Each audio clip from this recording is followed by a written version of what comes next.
Pessoal, tudo bem com vocês? Bom, estamos aqui em mais um vídeo para o Victuber. E nesse vídeo eu quero conversar com vocês sobre uma releitura que eu fiz recentemente, que eu não estava planejando fazer, mas eu fiquei com vontade de reler esse livro depois que eu vi que esse livro eu tinha ele no Kindle, eu não tinha edição física, que é a novela do Robert Louis Stevenson, a mais famosa novela dele, que é O Médico e o Monstro, ou no inglês, The Strange Case of Dr. Jekyll and Mr. Hyde. Essa história aqui é uma daquelas histórias que praticamente todo mundo conhece, já ouviu falar, assim como Frankenstein, que também é muito conhecida, mas eu acho que a reputação dessa história não faz tão jus assim ao que ela realmente é, tal como o Frankenstein também, que eu gostei muito, mas entre o Frankenstein e essa novela do Stevenson, eu prefiro essa novela do Stevenson, que ela lida com uma temática assim que eu acho muito interessante, que eu gosto muito, que é a questão do mal, né? Da onde vem o mal? Né? Será que o mal está fora, está dentro? Todas essas questões são discutidas aqui nessa novela. Que assim, gente, eu não lembrava o quanto ela é tensa, essa história. Porque a primeira vez que eu li foi um pouco mais de uma década atrás. Eu lembrava do final dessa história, que pra mim assim ficou muito marcado, e eu li sem saber nada, então eu não sabia o que estava acontecendo aqui na história, qual que era a grande reviravolta que é revelada lá pro final dessa novela, tá?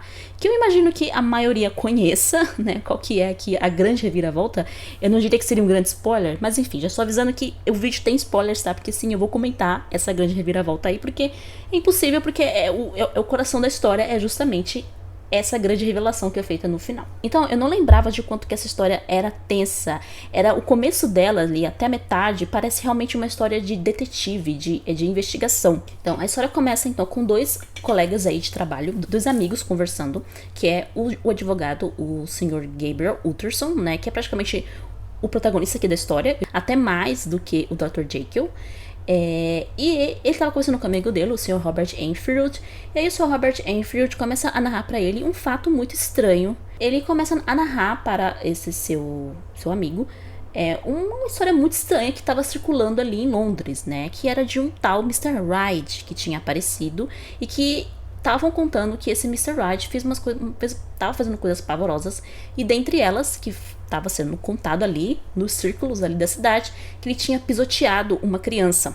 Então ele conta esse encontro sinistro que ele teve com o Mr. Hyde, que foi no meio da noite, né? Ele vê essa figura pavorosa, né? Um homem muito feio, baixo, de baixa estatura, parecia um anão.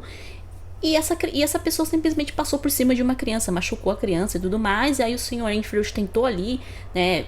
Saiu correndo para tentar socorrer a criança, foi tentar tirar a satisfação com aquela figura, mas ele ficou tão assustado que ele recua, né? E ele conta essa história então para o Sr. Utterson, e o Sr. Utterson fica muito preocupado porque esse tal de Mr. Hyde, né, esse tal de Sr. Hyde, foi feito herdeiro do testamento do seu cliente, o Dr. Jekyll.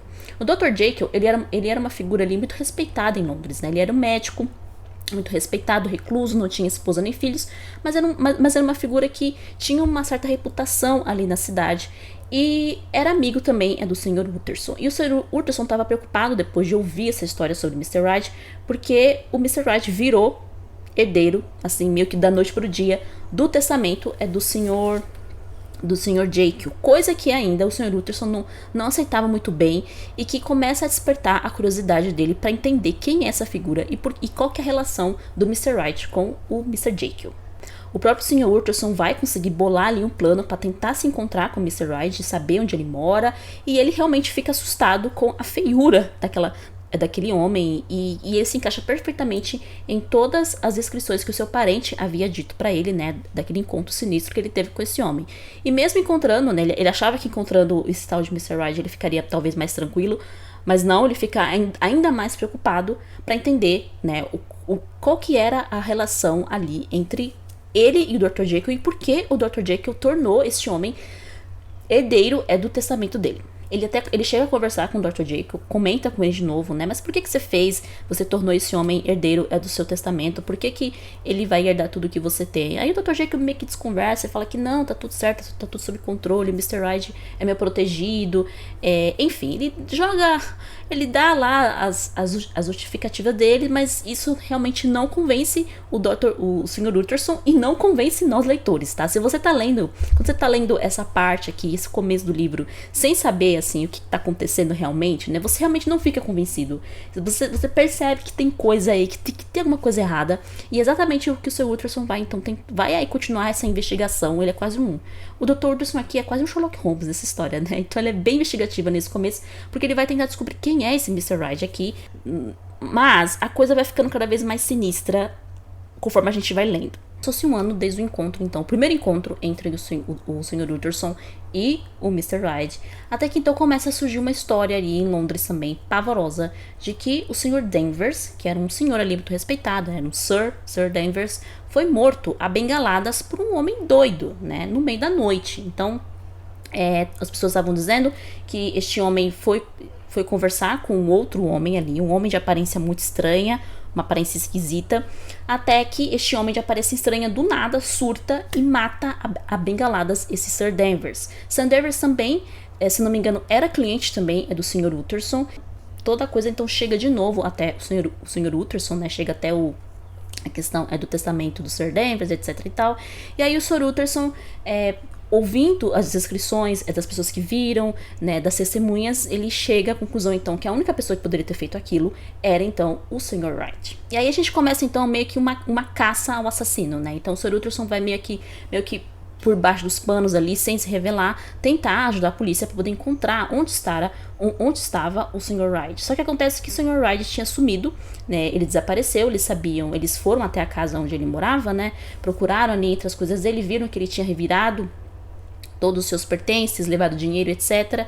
Mas é que ele foi um pouco burro, porque se ele levasse, né, os seus cheques ali para poder tirar o dinheiro no banco, dependendo de onde que ele tirasse, dava para rastreá-lo, né, e saber onde ele estava, né. Enfim, o Sr. Utterson tenta ajudar com o que ele podia, com as informações que ele podia, e claro, ele tenta ir atrás, então, do Dr. Jekyll, e ele consegue falar com o Dr. Jekyll, mas o Dr. Jekyll está ali se sentindo muito ruim, sentindo péssimo pelo que aconteceu, ele não estava se sentindo bem, etc. Até que passa um tempo, parece que as coisas dão uma acalmada, parece que o Jekyll também volta a ficar um pouco assim mais normal, mais sociável, começa a sair mais, até que um belo dia ele simplesmente, quando o Utterson vai até a casa dele, né, para conversar, tomar chá, né, papiar, essa coisa toda, ele fala que não vai receber ninguém, que ele vai ficar recluso. Né? E aí o Utterson fica sem entender, mas como assim? Eu tava indo na casa dele, desse homem, quase todos os dias, e de repente ele me põe para fora, ele não me deixa entrar, não me deixa vê-lo, falar com ele. Ele pergunta pro criado, né, o mordomo, do Dr. Jekyll, né, o que tava acontecendo, se tava tudo bem. E aí o criado meio que desconversa, fala, não, tá tudo bem, tá tudo certo. Mas, de novo, o Sr. Utterson fica com aquela pulga atrás da orelha, né, sem entender o que tava acontecendo ali naquela casa. Passado um tempo, o próprio mordomo do Dr. Jekyll vai até a casa do Sr. Utterson ali, meio que na calada da noite, pedir ajuda, porque ele acha que o seu patrão não estava mais em casa e que, na verdade, havia uma outra pessoa trancada no laboratório do seu patrão. O Utterson fica chocado com aquela informação, ele vai até a casa, então, do seu amigo Dr. Jekyll, conversa com os empregados todos estavam apavorados, porque havia uma voz dentro daquele laboratório que eles não sabiam quem era, eles não estavam mais escutando a voz do patrão deles, né? Esse mordomo, ele fala que ele serviu, né, na casa do Dr. Jekyll há 20 anos, então ele conhecia a voz do patrão, ele conhecia as passadas do patrão dele, só que a criatura que estava por trás daquela porta não era o patrão dele, nem na voz e nem na forma de andar, e aquilo estava deixando os empregados extremamente assustados.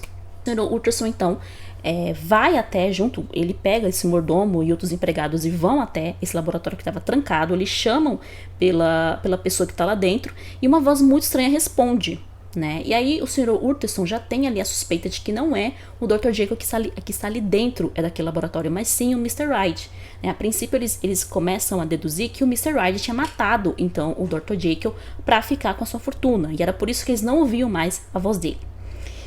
Por fim, o Sr. Utterson e os empregados arrombam o laboratório do Dr. Jekyll, né, que estava ali trancado, ali não sei quantas chaves.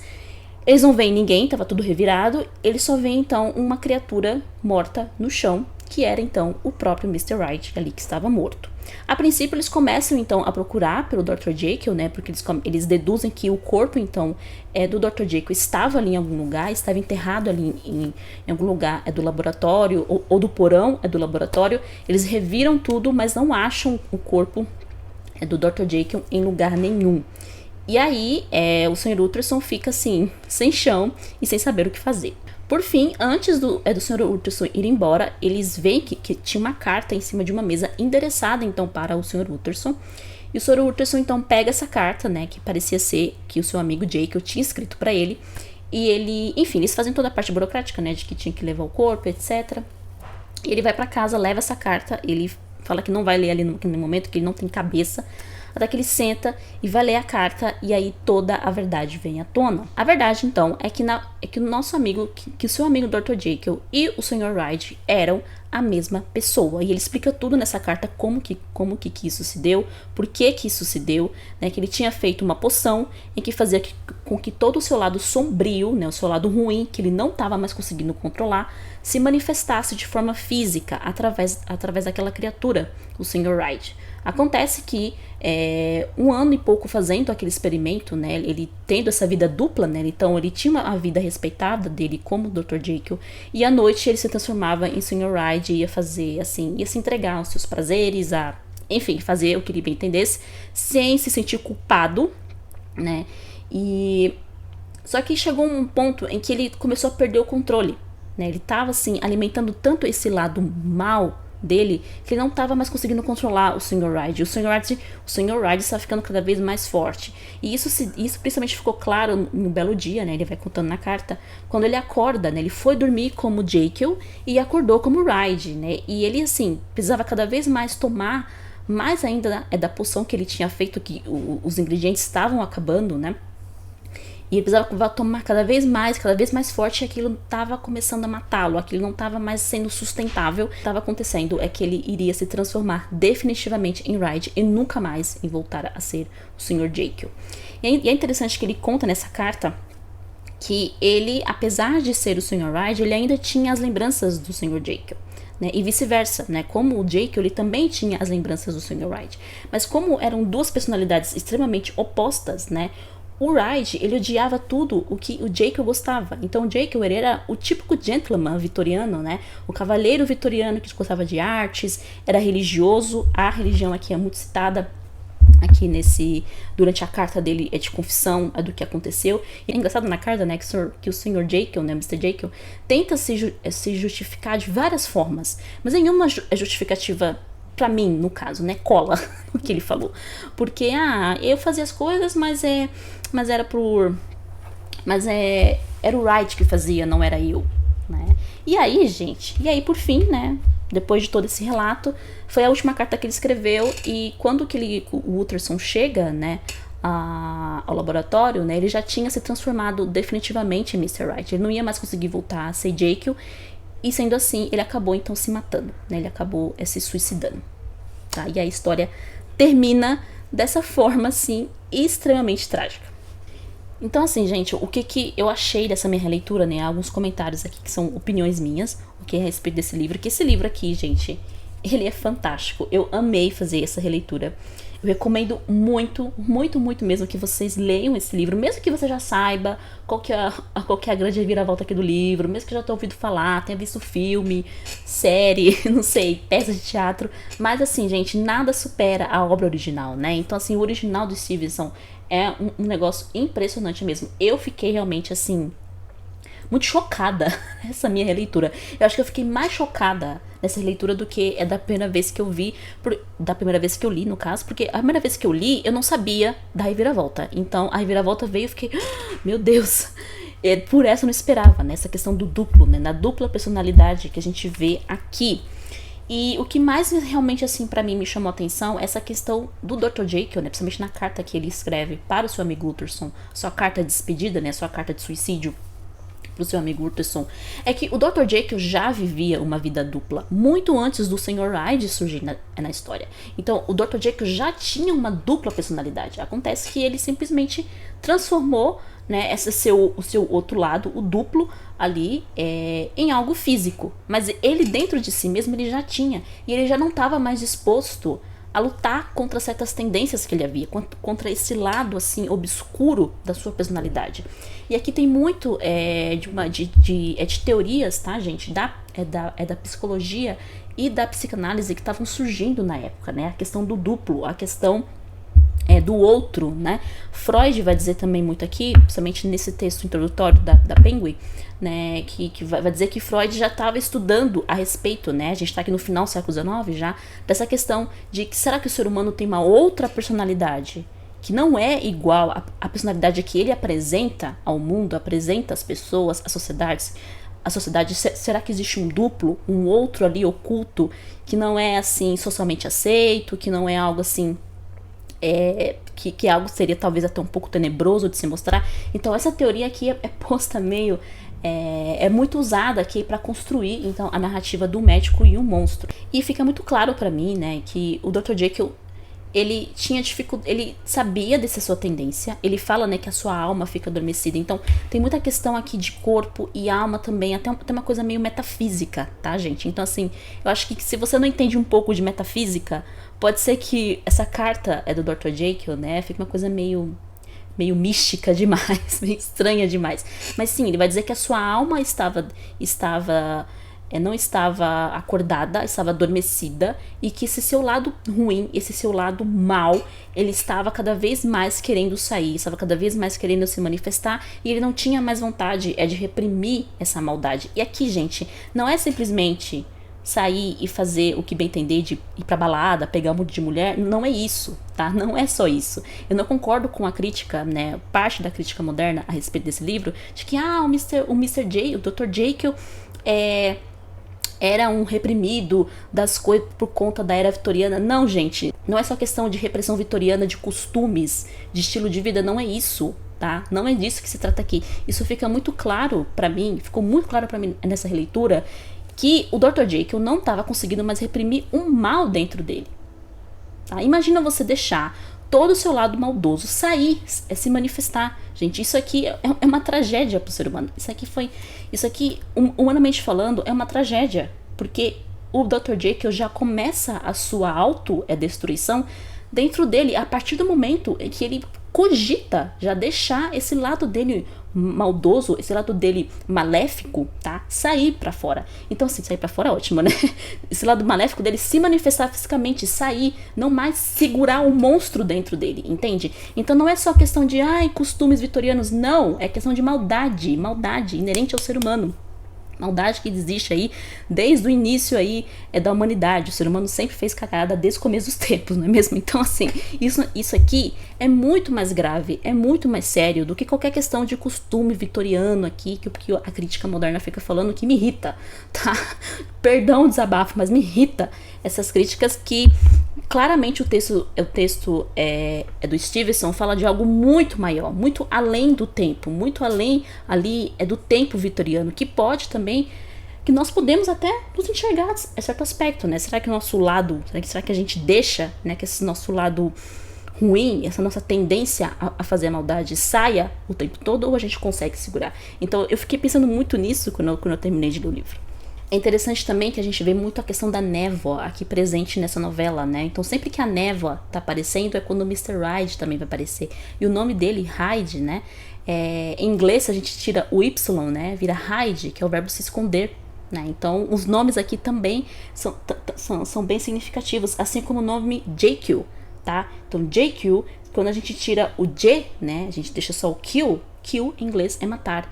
Então até a escolha de nomes aqui que o Stevenson usa não é em vão, né? A gente poderia até interpretar esse Jekyll, né, de matar, que já o nome do personagem já nos diz o que ele vai fazer, né? Que ele vai acabar não só se suicidando, mas como eu falei pra vocês, ele vai acabar se matando aos poucos, né? Cada vez que ele vira Hyde, cada vez que ele se cai na tentação, palavras que ele vão dizer, que ele mesmo vai dizer na carta, né? Que ele cai na tentação de virar o Hyde, fazer o que ele bem entender, as coisas pavorosas que ele não tem nem coragem de contar na carta, né? Que a gente não sabe, além dos assassinatos, né? Que a gente sabe que ele comenta, ele diz que fez outras coisas mais pavorosas, e você fica pensando, o que será que esse homem fez, que ele não tem nem coragem de contar numa carta? Então, assim, a coisa, gente, o buraco aqui é muito mais embaixo, tá? E aí, justamente, então, quando chega na cena derradeira, né, em que eles vão descobrir, né, o que estava acontecendo ali na casa do